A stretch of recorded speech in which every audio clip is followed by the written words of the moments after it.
What's out there? What creates the shadows in the corners or the creatures of the dark? Who are those on the other side?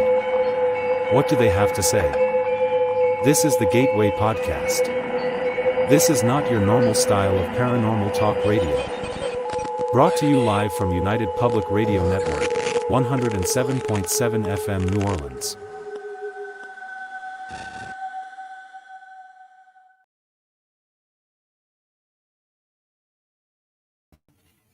And welcome again to this episode of the Gateway Podcast. I'm your host, C.L. Thomas, from somewhere in the Mojave Desert.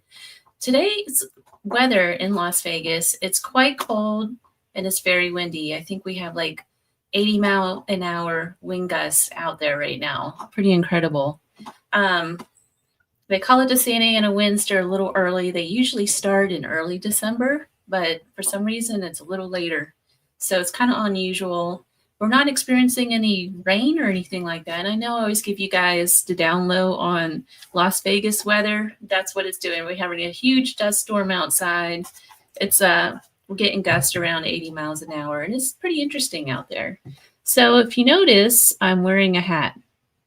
It's a long story, you guys. I had surgery this week on this arm, so I can't really move it. It's in a brace. I had some screws put in my bicep here to reattach a bicep, and I had some other tears and things in there as well. Originally they went in for a tendon tear, which is what they thought it was, but once they got in there they found a whole lot of other stuff, like a bicep was torn and things like that. So I just have to say, for those sports people out there, you know, I used to think that I was pretty strong. I'm a marathon runner. I love doing all of that sports stuff, and I've had this injury for quite some time. And I always thought, okay, football players were not really good sportsmen because all they do is they stand on the field and they look pretty, right? They don't really do anything. They wear their tights. There's a lot of, every time something little happens, they all have to stop and discuss it for an hour, and it just drags on and on and on. And so I always assumed the hockey players are the real sports people here. They're the ones that know how to skate. It's fast. You know, if there's an issue, they duke it out right there on the site, and it's over with, and they get on with the game, right? And football players are out there being pretty much pansies. Well, this kind of gave me a whole new appreciation of football players, because when I went in to see the surgeon, he initially told me that this is something that usually a football player, what he sees in football players, he usually treats the Raiders and things like that around town here. And that's what he said. And so he asked me, what was it that I was doing to cause such an injury? I have no idea. But nonetheless, same thing. I have a new appreciation because it sure did hurt. Well, my guest tonight, let's get started here. My guest tonight, I wanted to have her on because she wrote this wonderful book. It's called Six Women of Salem. And I just got done reading this. And what she does as well, I'll get her on here to talk about what she does with this book. But I wanted to have her on because so often in the paranormal community, particularly in the witch community, anyone that practices witchcraft probably heard this. There's a lot of people out there that will say stuff like, well, they were a witch because they have a relative that was involved in the Salem Witch Trials, or their ancestor, it's usually always Bridget. Their ancestor is Bridget, one of the women who, she owned a saloon. We'll get into all this.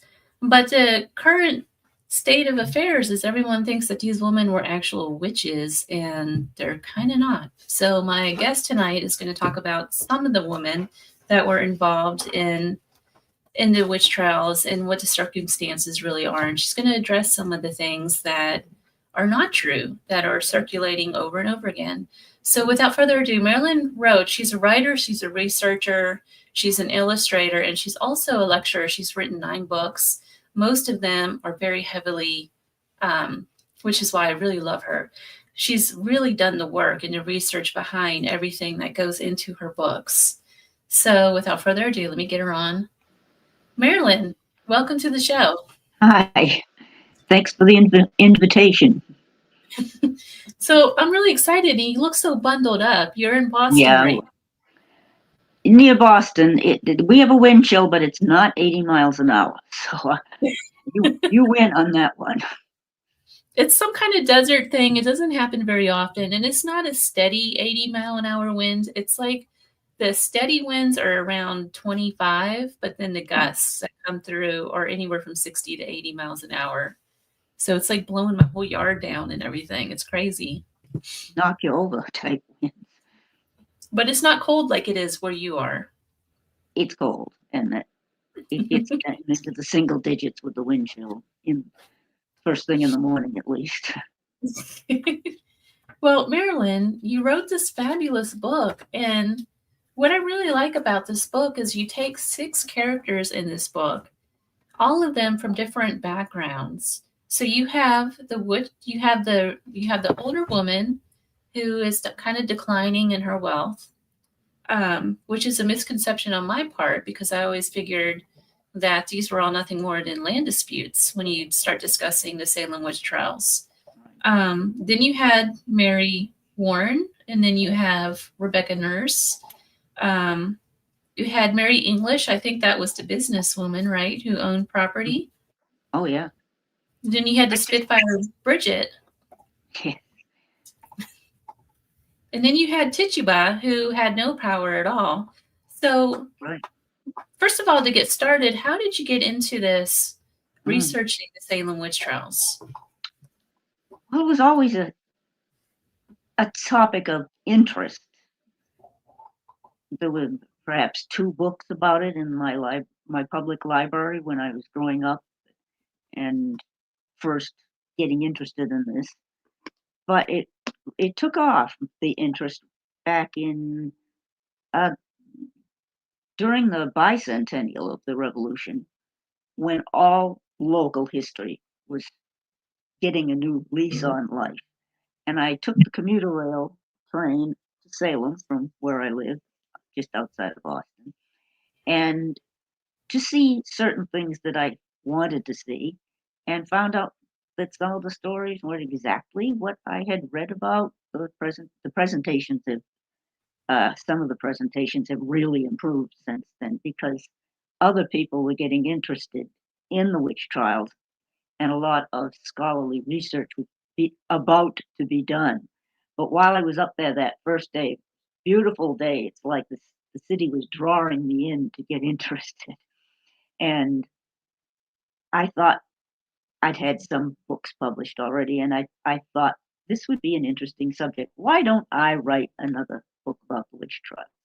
And it took 27 years to do that. Wow. Yeah, right. I was so deep into it that I would have wasted 27 years of my life if I just dropped it. But that was the first book on the Day-by-Day Chronicle of the trials, which turned out okay. It got published and it was well received. It's still in print, I'm happy, relieved to say. But then, what am I going to do next? And I'm not sure where the idea came from, but doing a biographical view of specific individuals, people who have information that's available, seemed like a good idea. So I chose 6 women and focused on them. And as you said, they came from different walks of life, so it gave a broader picture of what had happened, I hope. And yeah, I believe my agent, by then I had an agent, suggested that maybe each section or chapter could have a fictional introduction, identified as fiction. I'm not trying everything. I have footnotes and stuff about everything in it, and where I try to get inside the minds of the people who are acting through this tragedy, and introduce them that way, what I think is in their minds. But yes, footnote end notes are in the back, and I try to back up everything, including the fictionalized parts. But it was interesting working with the different individuals because they had such different lives. And you mentioned Bridget Bishop. She was not the same person who had the tavern. There are Oh, she two. Yeah, this was figured out by some genealogists a while back. so it's another misconception. Well, Yeah. there are two good wife bishops, both of them married to men named Edward Bishop, who apparently aren't related to each other very closely, but there's where the confusion was. And the court papers for both of them got filed together very early on, so that when historians looked at it, they thought it was the same person, which makes sense. But Oh, yeah. you check out with who the neighbors are who are complaining and any geographic references in the accounts. These are two different people in adjoining towns. So Sarah Bishop and her husband, Edward, ran an unlicensed tavern that the neighbors were always complaining about on the Salem Village Beverly border. And Bridget Bishop lived down near Salem Harbor and she had been widowed twice and was married to her third husband at this point. But she Which was in itself, Pardon me? that would have given her a really bad name. Anyway. Oh, well, she was assertive, certainly, and stuck up for her rights. And her second husband, who hadn't been as nice to her as the third one, seemed to be fairly ordinary. But the second one, and she got into fights where each of them ended up with probably black eyes, but certain bruises were mentioned in the court cases. And she had to stand on the in public and apologize for this, be on display. Her husband, who had hit her, she hit him back, didn't have to because his daughter by a previous marriage paid the fine for him, but not for the stepmother. So people knew that she had been in trouble, which I think was apparently justified. But anyway, she was an interesting character, but she didn't run the tavern. Gotcha. So that is a big misconception for some reason. Yeah, Everyone seems to think or portrays her as, and it's interesting because the paranormal community, they always pick her as their ancestor of why they are into witchcraft as well, or why they have the sixth sense, I should say, like why they possess special mediumship skills, that sort of thing. They always seem to trace it back to Bridget, and I think it's because her name is one of the ones that's thrown out there out of all the women that was involved in the witch trials. It's always Bridget or Rebecca. Rebecca's in the other one. Rebecca Nurse. Rebecca and her sister Mary Esty have a lot of known descendants who can trace back generation by generation. Got it. So that must be where that comes from. Bridget had one child who lived, and she had children, or a child, and there were descendants, but I don't know how far down you can trace them. But all of the people who were accused, and certainly the ones who were executed, all of them said that they were not witches, and they meant in any sense, that they were good Christians. There were petitions for some of them saying, this is a good woman, she's a good Christian woman, which backed up what they were trying to say in court, that they were not trying to commune with the devil, which is not what modern Wiccans do. But I would say that none of them were witches by any definition, not as another religion, not as neo-pagans, Wiccans, and certainly not fairy tale characters. And as amusing as Bewitched was, they're not magical characters as in the TV show. They're more humans who suffered from it. Even though there's a bronze statue of Samantha Stevens in the middle of Salem that was donated by the TV station. TV. Right. I have my picture with that statue. A lot of people have pictures of themselves with it. It's really funny. But, can you kind of set the stage a little bit? How did this happen? And why do we still think that 300 years later that these people were actual witches? How did that stigma carry on for so many years like Yeah. this. Well, maybe because it's more interesting than some theories. But I mean, the whole town lost its calm around 1692 because there was so many stresses, regular, real life material stresses at the same time, because Massachusetts had lost its charter from England, so while they waited to see what England was going to do about that, they didn't know what rights they would have and how much self-government, because there had been a period where a royal governor was sent over who really had the only say, and wasn't sympathetic to the locals, that you could have one town meeting a year, and that was just uh, to elect somebody to catch the stray pigs and local stuff and purely local matters. And that was it. You weren't supposed to be gathering and making decisions. That was for the governor to take. And even the legislature had fewer rights at that time. So he's overthrown when England has its own revolution and the regime change where one king is kicked out and somebody else comes in. And at that point, Massachusetts is waiting to see what's going to happen under the new regime. How many rights will we have? This increased Mather, who had been in England trying to negotiate a charter with the former king, has finally convinced England to allow Massachusetts a charter, although they don't have entire self-government. They have to. And this was Yeah, that gets involved. He was the pastor of the First Church, right? In Boston, yes. He's the father of Cotton Mather, who's 29 years old at the time, and taking over the work while his father's away. Increase and a new governor who actually was born in Maine, so at least they get a New Englander, come back in May and find, with the charter, and find out that the prisons in 3 counties are crowded with suspects.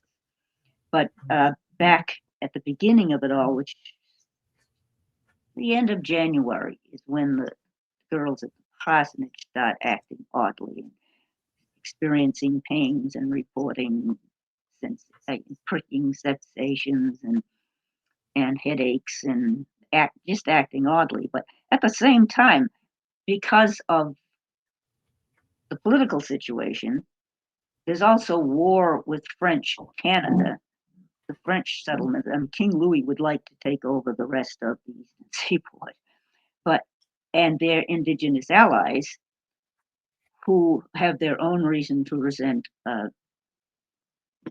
colonial settlements moving into more of their territory in the Maine, New Hampshire area. So there's that. There's pirates out on the ocean. There's French privateers preying on English and New English ships and fishing boats. And the New England privateers prey on the French boats too, if they can. And the economy is not good because of the maritime losses and because of the expense of the frontier wars. So there's all that going on. There's been some smallpox that's got everybody on edge. It wasn't a big epidemic at this point, but you didn't know if another one was going to come along. And well, then the population wasn't that great yet. The population was relatively small still. Oh, by our standards, certainly, yes. Yeah. But at the end of January, there's a French and Indian forces attack York, Maine, which is in South Maine, and it's closer to Massachusetts, to Salem, and so forth.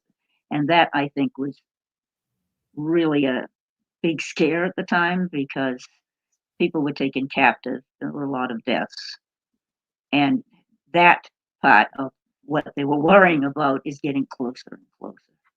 So it's around the time that the girls start acting oddly, and it takes them over a month before the parents of some of them and neighbors go to the law to swear out a complaint against certain people in the neighborhood. One of them is Tituba, who's in the same household as the girl, as of two of the girls.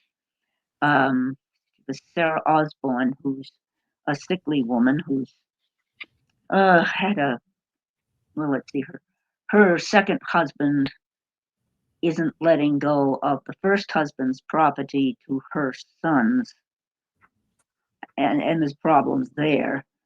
And also, and Sarah Good, who's a beggar, in effect, which she is not happy about because she came from a relatively well-off family to begin with. But her unfortunate marriages had left her with her dead husband's debts, and her second husband, William Good, isn't great as a breadwinner. So, she's crabby, and that doesn't help when you're trying to get on with your neighbors. She has a right to be upset, of course. Is another forceful woman. So they're questioned on the 1st of March. It's a hearing where the Salem magistrates are seeing if there's any reason to have an actual trial, to save somebody for trial. And of course, they can't really try anyone on a capital charge until they get the new charter. So it ends with Tituba confessing. She's saying, the witches were against me too. They tried to hurt me. They said if I didn't join them, they would hurt me more. They'd hurt the girls. But I resisted them. But the questions keep coming because they were harder questions on her since she's enslaved and has nobody to speak for her. And she's saying she's a victim of the witches. She's spinning a story, I think, of what she thinks the judges, the magistrates will believe, because they keep saying, now tell the truth, when she said she wasn't a witch and when she hadn't worked any evil magic. But she says that there are others out there. I don't know who they are, but there's more of them. And for a couple of weeks, everybody in the village and surrounding communities is thinking, well, who else is out there? And I imagine that people are thinking of possible suspects, of neighbors that they never really liked. So one of the first after that who are named includes Rebecca Nurse and Martha Corey, because they seem to be okay, perfectly nice people. And Rebecca Nurse has a big supportive family of children, and her husband's alive, so she got people to speak for her. But she's arrested. Sarah Good's little girl, Dorothy, who's 4 years old, or 5 maybe, is arrested because she's presumably following in her mother's footsteps. And things keep escalating. Excuse me? They arrested a 4-year-old. Yes, unless she was 5.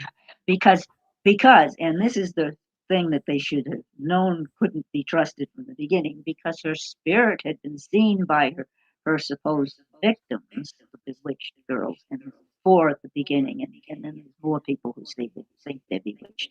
They're having convulsions and so forth. And maybe at the beginning they believed this, but convinced themselves. But if somebody's specter, which is like a ghost, only the people are still alive, supposedly the witch in question could step out of her body, or his body, because there were men accused too, and invisibly work harm on their subjects. And the people who are supposedly bewitched can see this coming at them, but nobody else can. No kidding. Nobody else could see this, but it seemed real at the time. And it should not have been accepted as evidence, because at the end of it, when people were starting to calm down, the point made was that you can't trust the source of the vision, because it's the sort of thing where the devil is providing the specter, who's probably a devil in disguise rather than in the actual person. So you can't trust the information, and you can't prove it in court that this person who's being presented as a specter is really a witch. But whatever the effect in court was, convinced the magistrates that that's very suspicious, but we have other reason to believe that this person is a witch. And from the testimony, it would seem that the other information, evidence, they thought, would be accounts by neighbors of what would be coincidences, like I had an argument with her and then the cow died, that sort of thing. Or people got sick after an argument. Maybe they scared themselves into it. Maybe it just coincided with an illness. So 20 people suffered from that, suffered the execution from that. Actually, 19. One man died under torture, is what it was, which they never did again. But yeah, 20 people lost their lives from it, plus people who died in jail because of, well, they're not clean, they're not modern facilities, and some people died of disease. So that began to escalate over the summer, and once the charter came back, a temporary court of oyer and terminer, which means to hear and to determine, which is a temporary court, was instituted to try all of the cases that would otherwise not have been tried until they reorganized the government enough, according to British command, to establish regular courts. So there were 9 judges appointed. One of them leaves after Bridget Bishop's trial, and when she's found guilty, because he disagrees with the way things are going. You can't trust actual evidence, which had been said by several of the ministers at the beginning, but the people who were making the decisions thought, well, there's more to it than just spectral evidence, which there wasn't. But so there's 8 judges. A quorum of 5 had to sit for any one session, because there were 4 sessions throughout the summer, meeting in Salem, because that's where all the witnesses, most of the witnesses were. I mean, not just Salem, it's surrounding towns too. But ordinarily before this, all capital cases would have been tried in Boston, the capital. But there were just so many people north of that it was easier to move the judges than to move the population down to Boston to testify. So, Marilynne, the people that were the judges. Let's see. I estimated that about 190 people were suspected at least, but not necessarily brought to court. There were all told 52 trials, most of them after the panic died down, and 30 people found guilty. Everybody who was found guilty, and 19 people were hanged. Hey, Marilynne. Plus the one man who died under torture. Marilynne. By the end of the summer, by September, people were beginning to react. More people were beginning to react against what was going on. And hey, Marilynne, can you hear me? Hello? Information from England is how to proceed, because everything that they were doing, somebody else would be accused. It just escalated too much, and it was more than they could handle. So the governor, Phipps, put a pause on it at the end of October, which is now the busy month in Salem tourism, but it had calmed down enough However, people were in jail, and they're not heated all that well. There were fireplaces, but it just was an unhealthy urge situation once it got really cold winter. So Hey, Marilyn. they had not heard from England. They wouldn't Marilyn. hear until next July, as a matter of fact. So just to proceed anyway, they had to establish Superior Court, same Superior Court we have now, different cast of characters, to oversee the rest of the cases, beginning in January in Salem, in what is now 1693. The date then was still 1692 because the year began in March. Marilyn. And there were most of the trials, 30 or so, in January.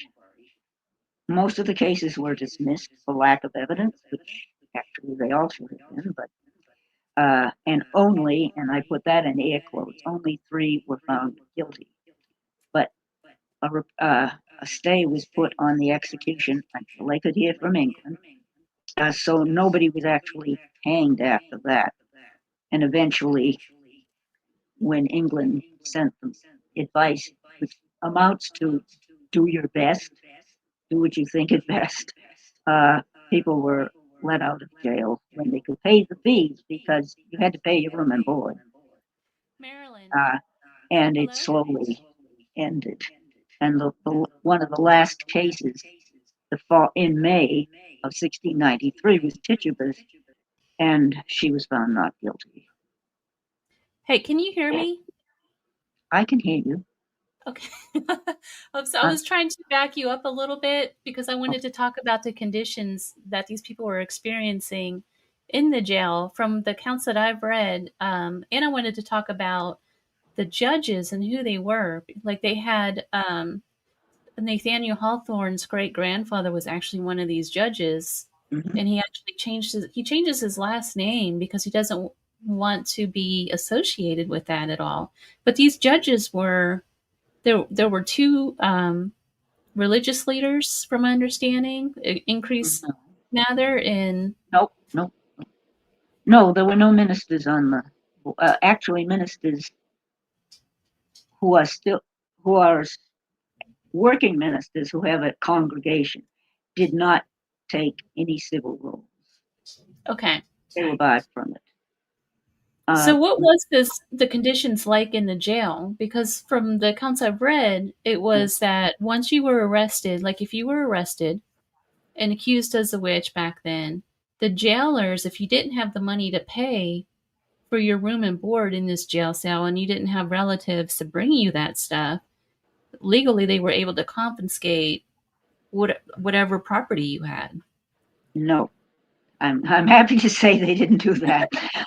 No, property was never taken, not by an accuser, not for an accuser or anybody.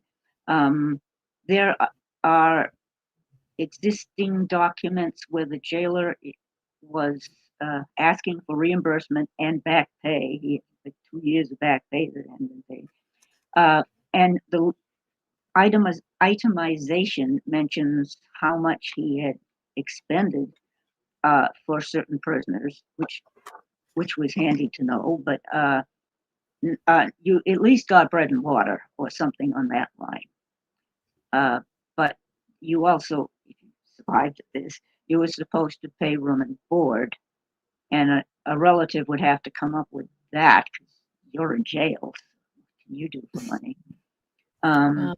There was one woman who was tried near the end in February, actually, of 93, who was found not guilty, although it seemed suspicious at the time. She was found not guilty, and she died a few weeks later because her family wasn't able to find the money to pay her room and board.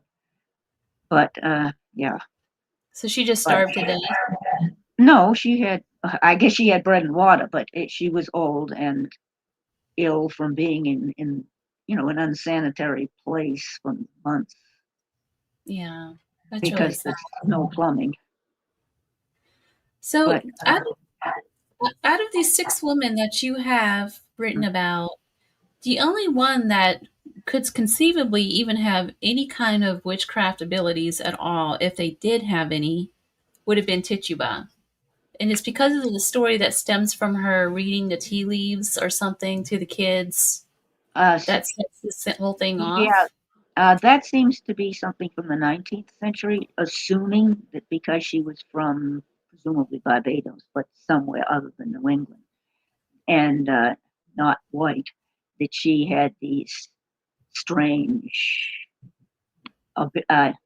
customs, if not abilities. There's really nothing in the contemporary record. She admits to having worked a witch cake charm, but that was in English or European at least um, anti-witchcraft method of finding out who is supposedly casting the evil magic at the victim. But it was told to her by a helpful neighbor who explained how you do it, mixing the cheap flour and feeding it to the dog after you cook it. But that was a European method, and that's the only thing she is definitely associated with. She might have told the children stories from wherever she came from, which could have been Barbados, and prior to that, maybe Central America.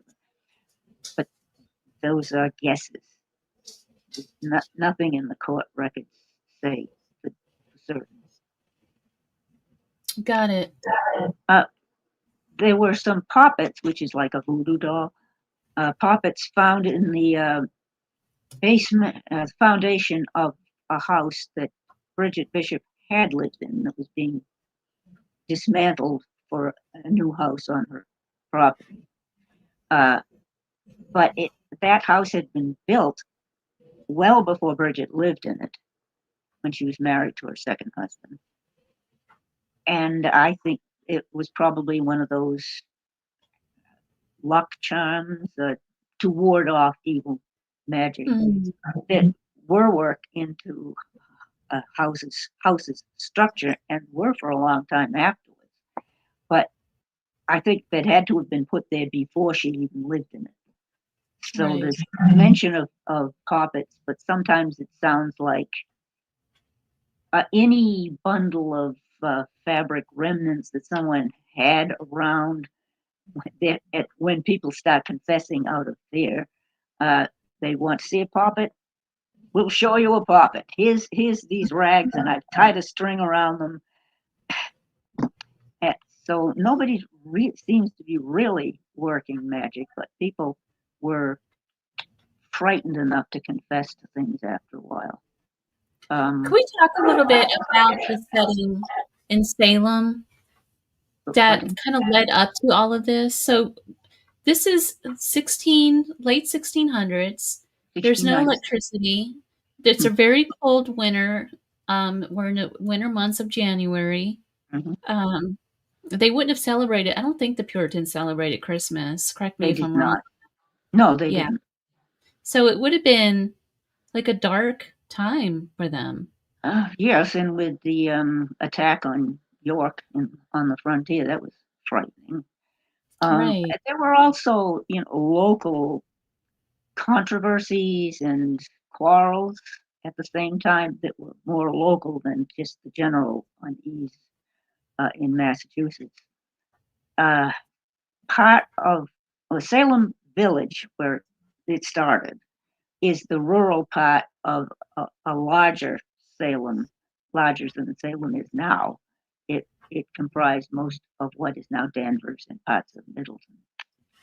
But they're off at the edge of things. It's a less rockier soil or something. It's not as prosperous as downtown Salem.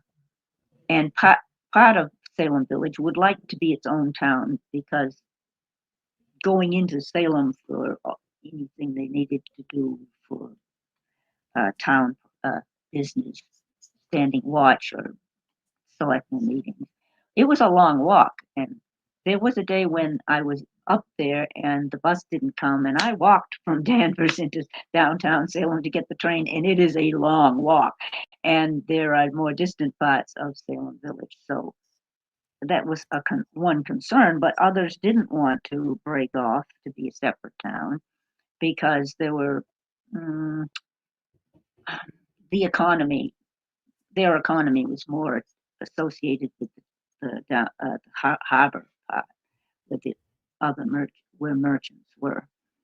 So there's that controversy, and because after wearing out the patience of 3 other ministers, they had in fact hired Samuel Parris, who to be their permanent minister. He's ordained. He's supposed to stay the rest of his life in harmony with his congregation, but it doesn't work out that way.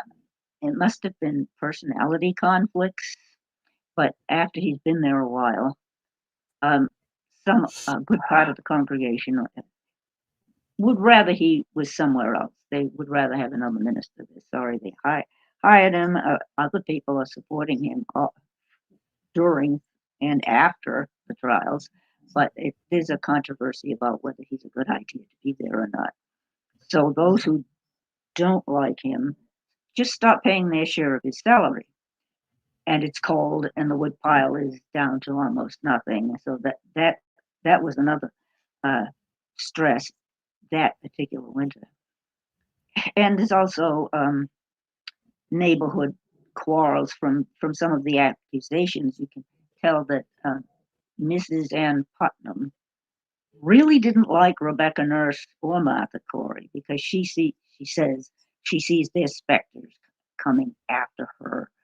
So there must have been some pre-existing quarrel there that we don't have a record of.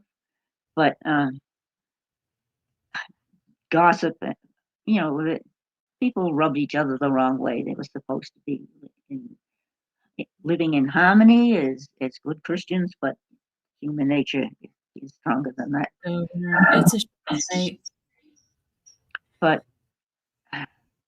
the part that didn't get written down because we have a lot of documents that have survived, but not everything, and not every personal collision was recorded anyway, unless they sued each other for something. There might be a record of it, but we don't know.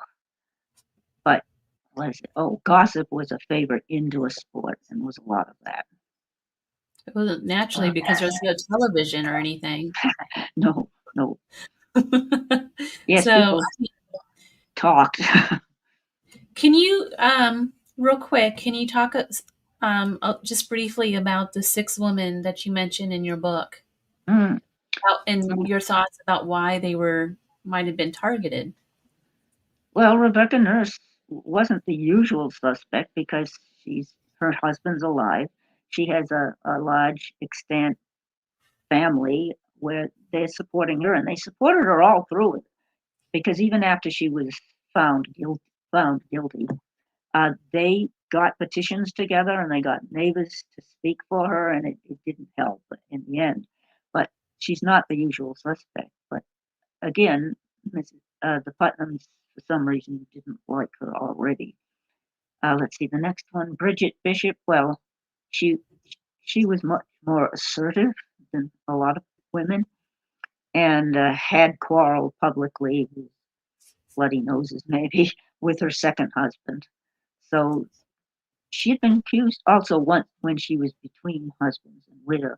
She was accused of theft, but the one piece of evidence from that problem, the opponent says that she stole eggs by means of magic. So maybe she never stole anything, but there was a certain amount of suspicion about her. Mary English was the richest woman in Salem. She had property of her own that she'd inherited from her mother, who was quite a businesswoman. She's married to Philip English, the richest man in Salem, who is from the Isle of Jersey, which is a British, as now, the Channel Islands, I think they're protectorates of England. the government isn't the same as downtown London, but they're part of England, but with their own different laws. And because it's closer to France than to England, the native language then was French. So he's French speaking, and that's kind of unnerving if you think you're going to be attacked by French people out of Canada at any moment. And she was assertive, so there is that.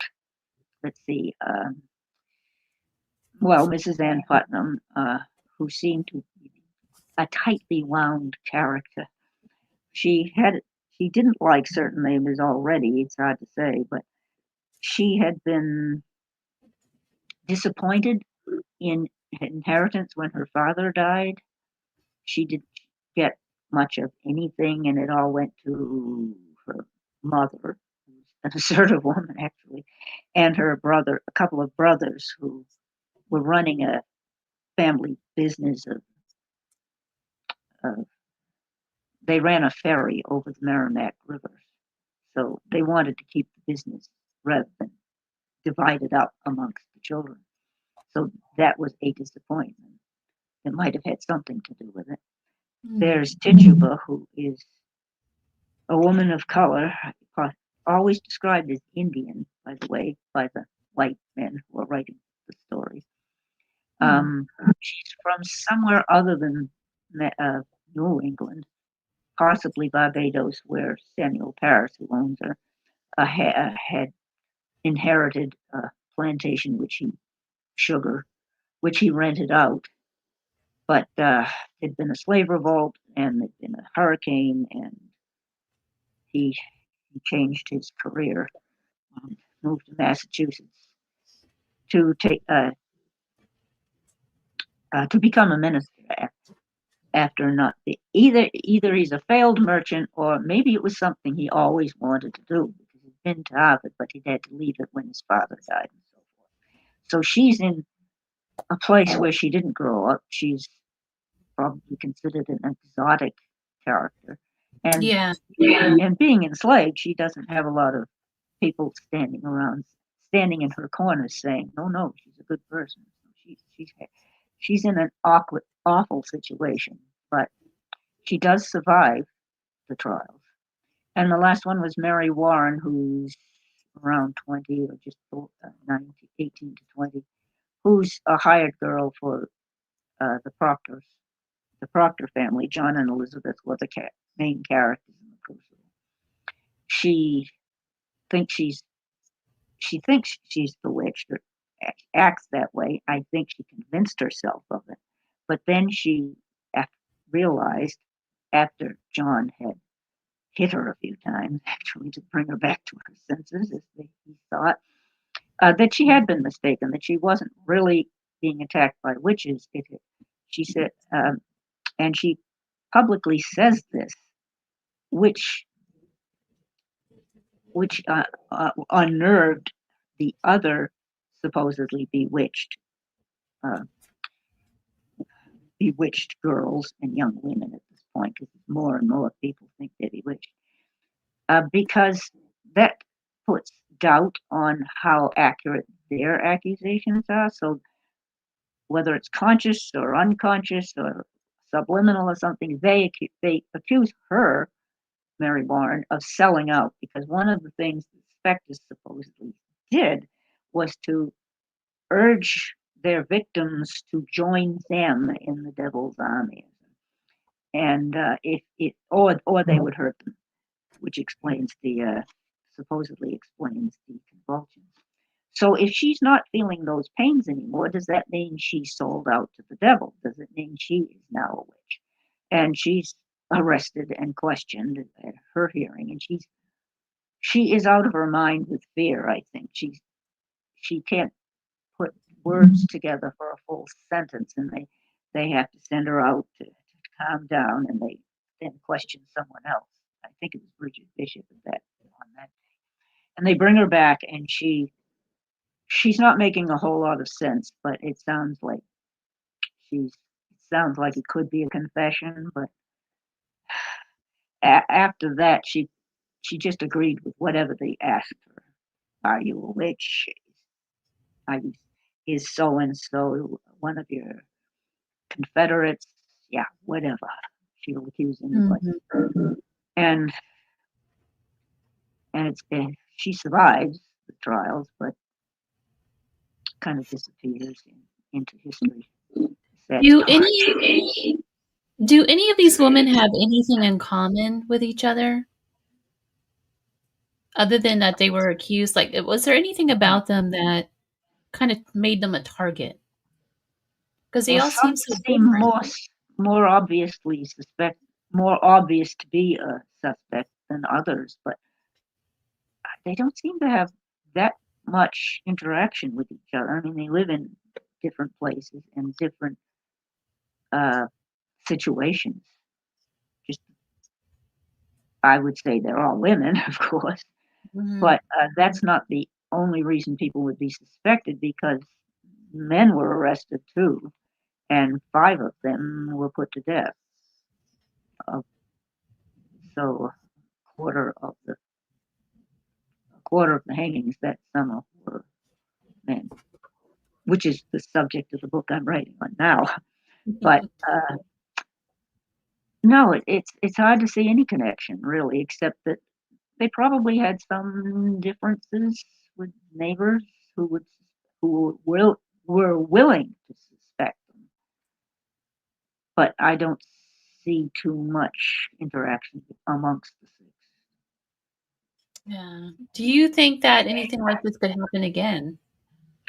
Well, it would be in a different guise, not witch suspects.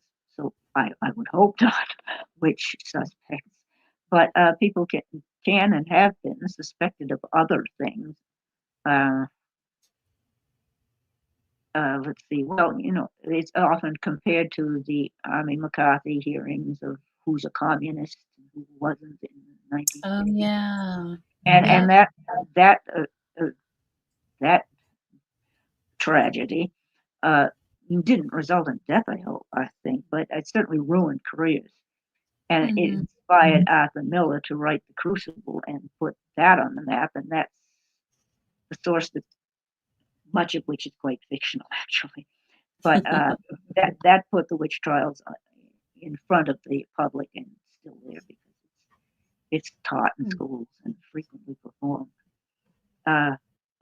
Of course, the part about telling the truth and not being believed, and then lying because people expect you to, and then being believed, it seems to be at the heart of the play, and that was true certainly in 1692.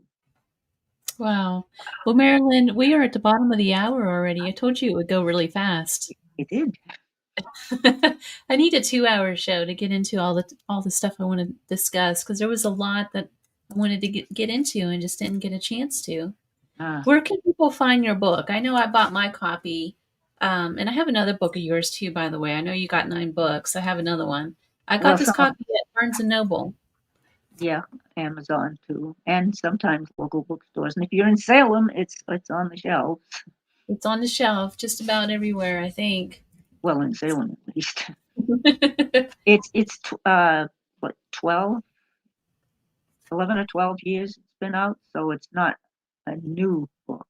Yeah, it's not new. It's just interesting, though. I just wanted to get you on here and talk a little bit about, because I just hear so often that people in the paranormal community, so often I hear about, oh, I practice witchcraft because, and I'm related to such and such that was also one of the accused witches, and they think that they got their powers from these people, and it's just such a big misconception out there. Yeah. So I wanted a historian to come on and talk about why that's really not the case. No, it isn't. But so it's a fascinating subject, and it's little nuggets of information keep turning up. Yeah. Oh, thank you so much for coming on the show. I really appreciate it. Thank you for the invitation. Do you have a website or anything that people can look you up?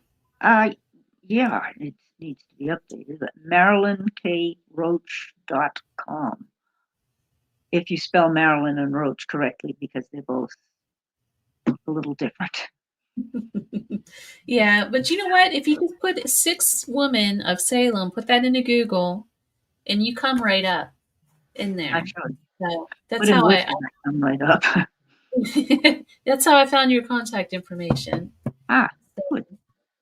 Well, thank you so much. When you come out with your next book, I'll definitely have you back on because it sounds like Okay. it's along the same topic lines and things. And I would love to have you come back and just discuss more about Salem.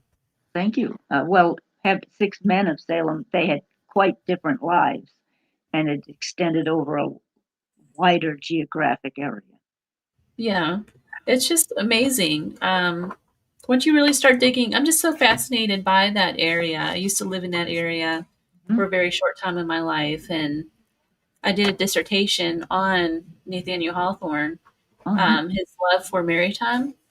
So I did a lot of research on him back in the day, back when I was in school, and dug into. That's how I knew about his grandfather and all the different connections, and just a lot of stuff that I researched within Salem back in my early days. So it's a topic I love. Good. But anyway, thank you again for having me for being on the show, and I'll definitely have you back on. Thank you. I look forward to it. So there you guys are. It's Marilynne Roach, and she wrote Six Women of Salem.